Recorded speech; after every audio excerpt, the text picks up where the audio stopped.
이 앞부분에 증권 분석에 대해서 포괄적인 의미, 교과서적인 내용 부분 설명을 드렸습니다.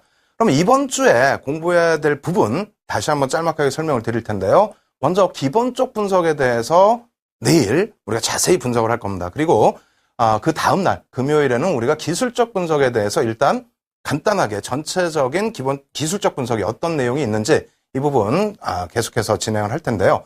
오늘 같은 경우에는 기본적 분석과 기술적 분석, 과연 어떠한 분석이 타당한지, 어떻게 분석을 하는 것인지 이 부분에 대해서 포괄적으로 오늘 공부해보는 시간 가져보도록 하겠습니다.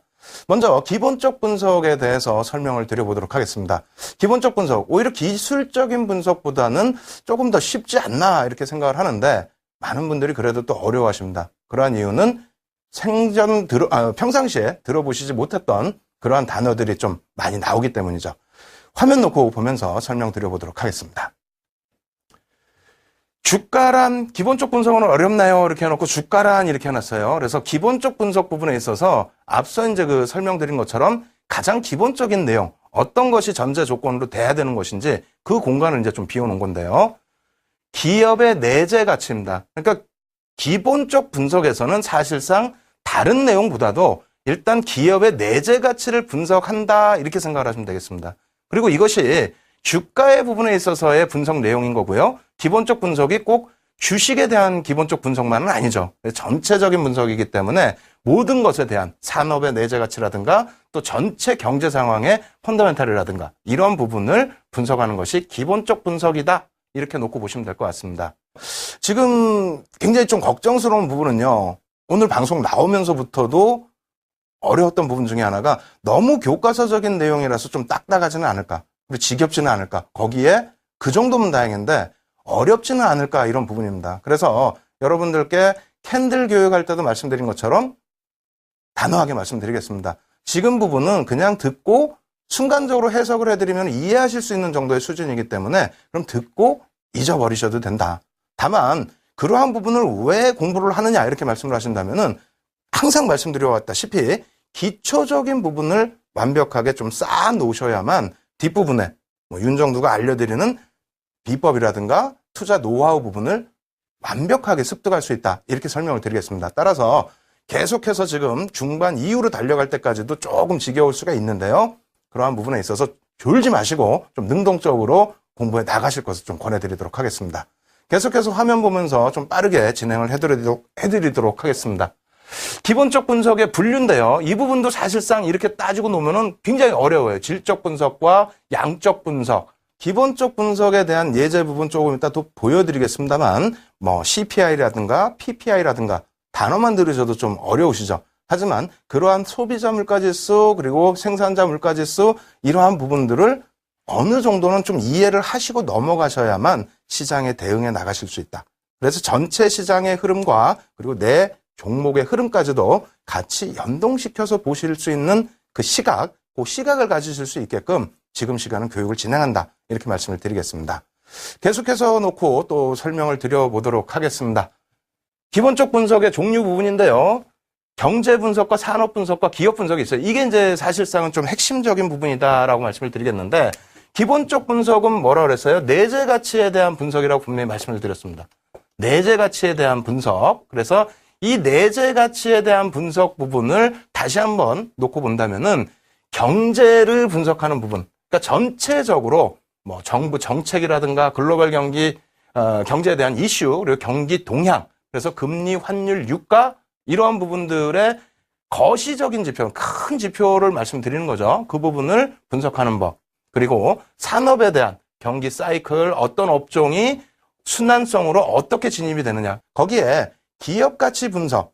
그러니까 지금 순서가 경제 분석, 산업 분석, 기업 가치 분석 이런 식으로 쭉 진행이 되는데 순서에 따라서 명칭을 또 달리해요. 사실상 그 부분도 꼭 외우실 필요는 없습니다만 잠시 후에 그 부분 설명드리도록 하겠고요. 그리고 말씀드린 것처럼 지표 부분들도 같이 설명을 드린다고 말씀을 드렸죠. 그래서 지금 시간에 좀 준비했습니다. 너무 딱딱하고 힘드실까봐 한번 시장에서 지금 사용되는 지표 가지고 나와봤으니까요. 그 부분 놓고 보시면서 여러분들이 이런 게 있구나.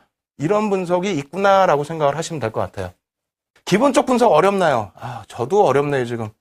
기간명 이렇게 나와 있고요. 그 다음에 2005년 전망치. 이 부분은 뭐 교육 강좌이기 때문에 깊게 들어가진 않겠습니다만, 이런 식으로 이제 분석이 되는 부분을 우리가 경제 분석이다라고 표현을 합니다. 그래서 이 부분이 이제 우리나라의 성장성, 경제 성장성, 성장률이죠.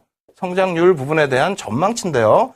이 밑에 보시면은 10개 IB, 투자은행에서의 전망치 부분이 3.6 정도로 형성이 되어 있고요. 그리고 한국은행에서 2014년 10월에 전망했던 부분을 2015년입니다. 죄송합니다. 2015년 1월 15일에 수정을 했다. 여기도 다 전부 15년이 되겠죠.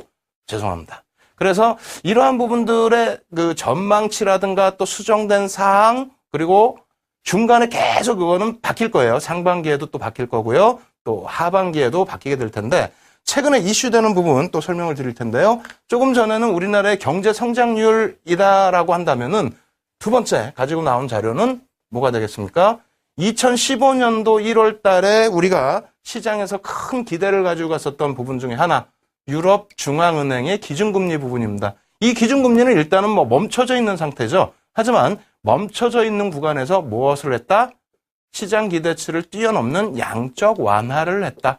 그렇다면은 이 부분이 금리 포함, 그리고 금리 정책, 통화 정책 이렇게 형성이 되는데, 이 부분에 있어서도 여러분들께서 지금 굉장히 기본적 분석 어렵다, 그리고 그 내용이 어렵다, 단어가 어렵다 이렇게 생각하실 수 있겠습니다만 그렇지 않죠. 평상시에 뉴스로 들어오셨고 몇 달 동안 계속 유럽은행에 대한 양적 완화 부분이 진행될 것이냐 이런 부분을 계속 들어오셨잖아요. 그리고 앞서 보신 것처럼 경제 성장률 부분이 어떻습니까? 대부분이 3%대 후반 혹은 4% 전후, 그 정도 범위 내에서 움직인다라는 통계 자료, 그것이 여러 군데, 100여 군데, 200여 군데가 아니고 10군데 정도의 또 압축한 그 자료들이 있는가 하면요, 그거보다 적게 혹은 한두 군데의 자료만 놓고 우리가 추정치를 가지고 갈 수도 있는 겁니다. 그래서 기본적인 분석이라는 것이 이렇게 어렵다라고만 생각하지 마시고요, 오히려 우리가 매일 시장에서 혹은 일상에서 접근하는 부분들이 기본적 분석에 포함된다, 이렇게 생각하시면 될 것 같습니다. 계속해서 자료 또 놓고 보면서 설명을 드리도록 하겠습니다. 미국 금리 동향이에요. 그래서 이 부분도 가지고 나온 이유는 교육 부분도 있겠습니다만 어찌됐건 시장 참여를 계속 하셔야 되기 때문에 준비를 해봤어요. 그래서 유럽 부분은 어떻게 됐습니까? 바닥에서 양적 완화를 지금 추가적으로 단행하는 상황이 됐고요. 미국 같은 경우에는 지금 양적 완화를 완전히 다 끝내놓은 이후에 2008년도에 일단 금리는 동결이 돼 있죠. 0에서 0.25%로 동결이 돼 있습니다. 그리고 양적 완화를 단행한 이후에 지금 어떻습니까? 경기가 살아난다는 기준에서 금리를 인상하려는 움직임. 그래서 2015년도에 상반기에는 금리 인상에 대한 그러한 기준점을 가지고 가고 있습니다. 그래서 상반기가 될지 혹은 유럽 쪽에서의 양적 완화 때문에 조금 시기를 늦춰서 하반기가 될지, 어찌됐건 그 통화 정책에 대한 부분, 금리 정책에 대한 부분을 여러분들이 어느 정도 인식을 하셔야 되고요. 역시 앞서 말씀드린 것처럼 어렵다거나 그리고 힘들다거나 이렇게 생각하시면 절대 안 됩니다. 그냥 우리가 어떻게 돼 있죠? 몇 년 동안 2008년 12월 달에 미국 금리는 마지막 인하를 하고 동결되어 있는 상태예요. 그렇다면 무려 7년 동안, 만으로 따지면 6년 되겠죠? 6년 동안은 미국 금리 신경을 안 쓰셔도 동결 상태로 갔잖아요. 무슨 얘기냐면은 기본적인 분석에 나오는 지표들이 여러 가지가 있어서 굉장히 어려우실 수 있겠습니다만 한 번, 두 번, 세 번 계속 경험적으로 접근을 하셔서 대응하시다 보면요, 숙달이 되십니다. 그리고 박사라고 표현하면 좀 그런데 박사가 되세요. 거의 움직이지 않는 지표들이기 때문에 이러한 부분들을 쉽게 접근을 하신다, 이렇게 생각하시고 오늘부터는 대응을 해나가시면 좋을 것 같습니다. 계속해서 펴놓고 보도록 하겠습니다. 향후 금리에 대한 부분인데요. 마지막 변경일 이렇게 나와 있고요. 그리고 현재 금리 있어요. 여기서 중요한 부분은 역시 시황에 관련된 내용이 아니기 때문에 교육 부분으로 말씀을 드린다면 이렇게 말씀을 드릴게요.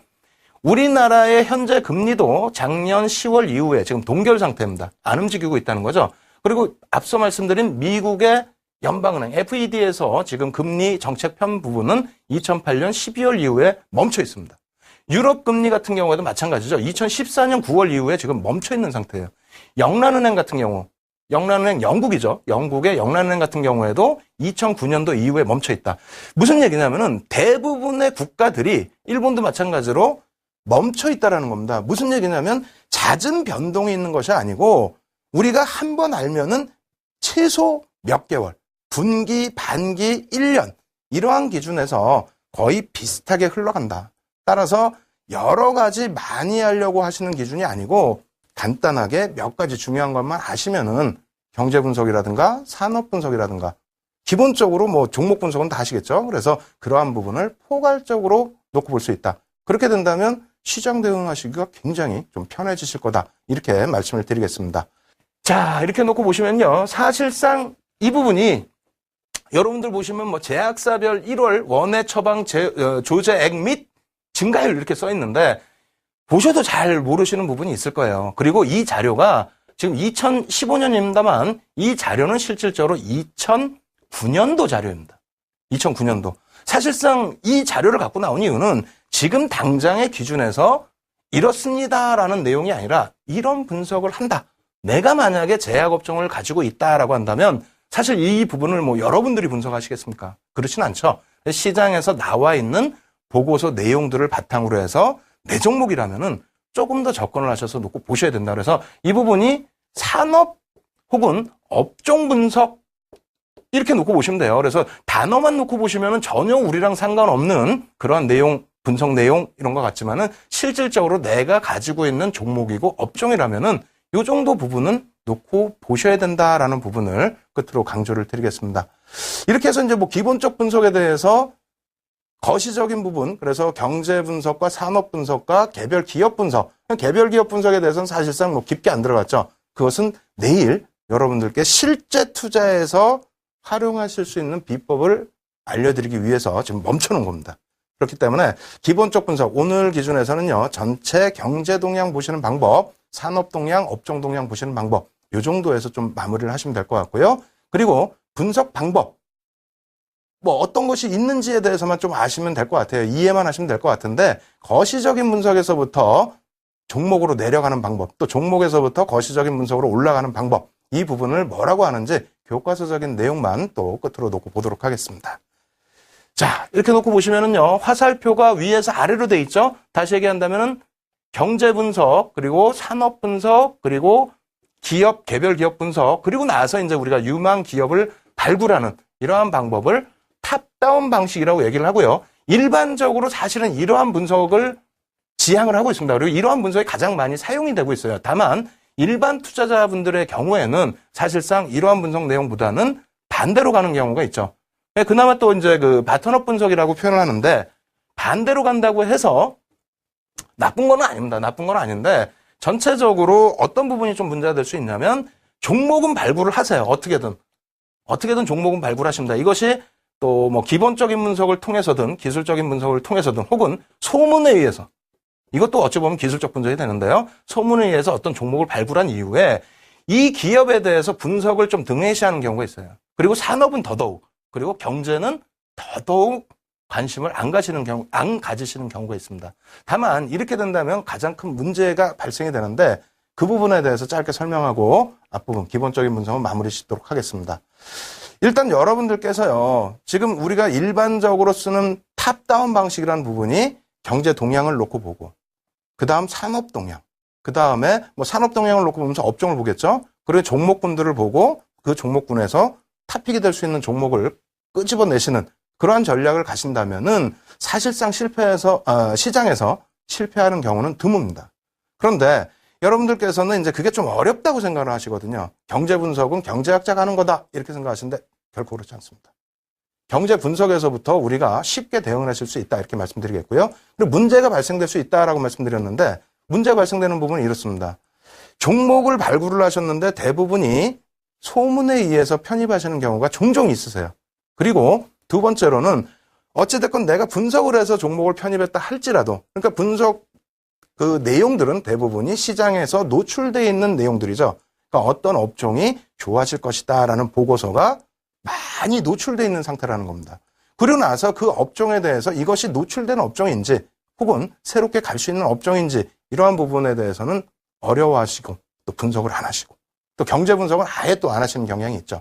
하지만 그렇게 된다라면은 끝물을 잡으시는 경우가 많아요.